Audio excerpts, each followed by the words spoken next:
I used the Sperax Walking Pad after meals for 2 months, mostly in the mornings, after lunch, and after dinner. The biggest plus is I could watch TV while walking instead of just sitting on the couch. So the question is, did it actually help me move more, stay more consistent, and build a better habit? And just as important, what are the downsides after using it regularly? Before we get into it, this video is not sponsored. We purchased this walking pad ourselves, so everything in this walking pad review is based solely on our experience. If you're new here, we're Johanna and Jackson. On this channel, we share everyday life, home, food, travel, fitness, and the small changes we're trying to build a healthier and more enjoyable life together. First of all, since Johanna works as a doll walker, this walking pad was more for me. The reason I wanted one was not because I wanted an intense workout machine, it was actually the opposite. I wanted something easy, something I could use during normal parts of the day without having to change clothes, drive to the gym, or turn it into a big workout. For me, the biggest opportunities were in the morning and after meals. Those are times when it's easy to sit down, watch TV, or just relax on the couch. And there's nothing wrong with that, but I wanted to see if I could turn some of that time sitting into easy movement. That's really the main idea behind the video. Not, can this replace a gym, but can this help me move more during the day? For the past 2 months, I've mainly used it in the mornings and after meals. Sometimes that means getting on it in the morning just to start the day with a bit of movement. Other times it means using it after lunch or dinner when I want a light walk after eating. Typically, I'll watch TV while I'm walking. That's what makes it feel realistic for me. I'm not setting aside a separate workout block. I'm taking time when I might normally be sitting and turning it into easy movement. Most of the time, I'm walking at an easy effort. I'm not trying to suffer. I'm not trying to turn every session into cardio. I'm just trying to move instead of sit. And that's where this walking pad has been most useful. It lowers the friction. Instead of thinking, I should go outside for a walk, I can just step on the Sperax walking pad, press start, and walk for a few minutes. That might not sound dramatic, but for building a habit, that convenience matters. One of the biggest reasons I keep using this walking pad is because it makes walking after meals so easy.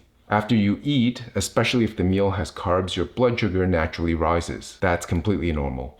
But when you walk after eating, even at an easy pace, your muscles start using some of that glucose for energy.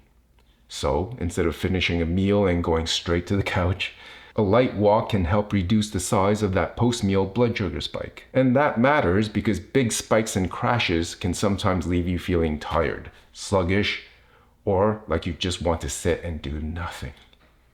Supporting steadier blood sugar is also good for overall metabolic health over time. I don't want to overstate this. I'm not saying this walking pad magically burns fat, fixes your health, or replaces other more vigorous forms of exercise. For me, it makes one healthy habit much easier to repeat. I can finish a meal, step on the walking pad, walk at an easy pace, and even watch TV while I'm doing it. That's the real benefit. It turns something I know I should probably do into something that actually fits into my everyday life. The walking pad itself is compact and easy to move around. I wanted something that could be used in a normal living area and moved out of the way when we're done. It's also simple to use. The remote is basic, but that's a good thing. You can start it, stop it, and adjust the speed without dealing with a complicated control panel. The display cycles information, time, speed, number of steps, and distance. For me, the numbers are useful and help me get the most out of the time on the Sperax walking pad, but they're not the main focus. I'm more interested in whether I actually use it consistently. And after 2 months, the answer is yes, because it's easy. One thing I really like is the full deck design. There are no big obstructions at the front or the back of the belt, so my stride feels pretty natural. That matters because if a walking pad feels cramped, I probably won't use it as much. With this one, I don't feel like I'm constantly worried about hitting the front or stepping too far back. It feels relaxed enough that I can walk while watching TV, which is exactly how I use it most often. This walking pad also connects to the SPX app. In the app, you can connect the walking pad, view your session data, and follow preset workouts from beginner to advanced. I see the app as a nice bonus rather than the main reason to buy it. The most important thing for me is still simplicity. I want to step on, press start, and walk. But if you like seeing your workout history or keeping track of sessions, the app gives you another way to interact with the machine beyond the remote. The Sperax Walking Vibration Pad also has a vibration feature. Vibration platforms are often marketed as a way to support muscle activation, circulation, balance, recovery, and adding a little extra stimulation to your routine. I'll be honest, I don't think vibration is the main reason I would buy this. You can use it separately from walking, and some people might enjoy it after a walk or as a way to add variety. But for me, the vibration feature is more of a bonus. The main value is still that it helps me walk more. So, let's talk about the pros. The first big pro is convenience. That's the whole reason this works for me. It makes walking easy enough that I actually do it. The second pro is that it's compact and easy to move. It doesn't feel like a giant treadmill taking over the house. The third pro is that it's very simple to use. There's no learning curve, you can just start walking. The fourth pro is that I can watch TV while I'm using the Sperax Walking Pad. That might be one of the biggest lifestyle benefits. It lets me turn normal couch time into movement time. The fifth pro is that it's not weather dependent. Here in Canada, that matters.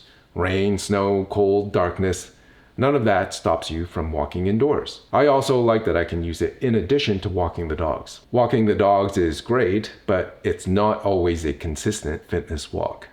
Sometimes they stop, sniff, or wander. This gives me a more controlled option. Another pro is the price. At the time we bought it, we paid $299 Canadian, which puts it on the more affordable end compared with many other treadmill-style devices. Almost more like a budget walking pad than a premium treadmill. And because we've actually been using it regularly, that price feels like good value to us. It's not a premium treadmill, and it's not trying to be one, but for light walking, walking after meals, and staying more active at home, we feel like we've gotten a lot of use out of it. Now for the cons. The first con is noise. I wouldn't say it's loud, but it is noticeable.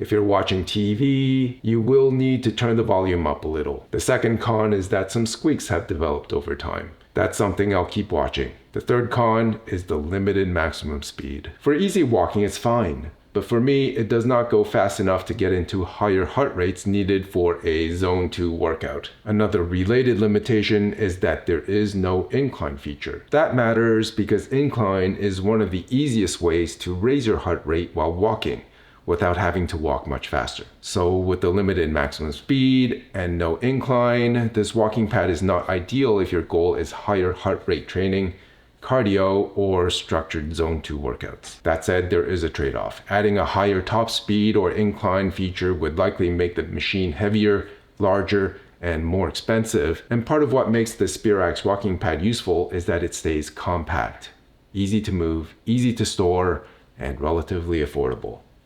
This is better for light walking, adding steps, walking after meals, and reducing sitting time.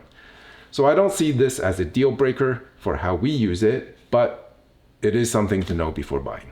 One thing you should know is that a walking pad does need some basic maintenance. The belt needs lubricant to keep it running smoothly, and the belt tension needs adjusting from time to time. Neither is difficult to do, but it is something you should pay attention to, especially if the belt starts sounding different or feeling less smooth. Walking pads look simple, but they still have a moving belt and motor, so maintenance matters. I think this walking pad is best for someone who wants to move more at home without turning it into a big workout. If you want to walk in the morning, move a little after meals, or reduce the amount of time you spend just sitting, this could be really useful. It's also useful if you live somewhere with bad weather or long winters. But if you want a treadmill for cardio or Zone 2 training, I would look for something with more speed, more power, and incline. After using the Sperax Walking Pad after meals for 2 months, my honest take is this. It did not replace exercise, but it did help me move more. And that's exactly what I wanted from it. The biggest benefit is that it makes walking convenient. I can use it in the morning, after meals, and while watching TV instead of just sitting on the couch. It's compact, easy to move, simple to use, and affordable compared with many treadmill-style devices. The downsides are that it's a bit noisy, mine has developed some squeaks, and the speed and lack of incline can be limited. So I would not recommend it as a serious treadmill, but for light walking and building more movement into everyday life, I would recommend it. For me, this is not about doing a perfect workout, it's about making it easier to move more during everyday life. And after 2 months, that's the part that has actually stuck. We genuinely enjoy using this walking pad, and we feel like we've gotten a lot of value out of it. It has helped us in our fitness journey, especially by making it easier to maintain a healthier, more active lifestyle at home. That's really why we wanted to share it with you. Again, this video is not sponsored. We purchased this walking pad ourselves, and these are our honest thoughts after using it regularly. We do have affiliate links in the description, and this same model is also available under a different brand name called Freepie, which we've linked as well. If you decide to purchase through those links, thank you. It really helps support our channel. Let me know in the comments if you use a walking pad at home or if you've thought about getting one. Would you use it in the morning, after meals, or while watching TV? If you found this walking pad review helpful, please like the video, subscribe, and follow along with us here in Johanna and Jackson. Thanks for watching, and we'll see you in the next one.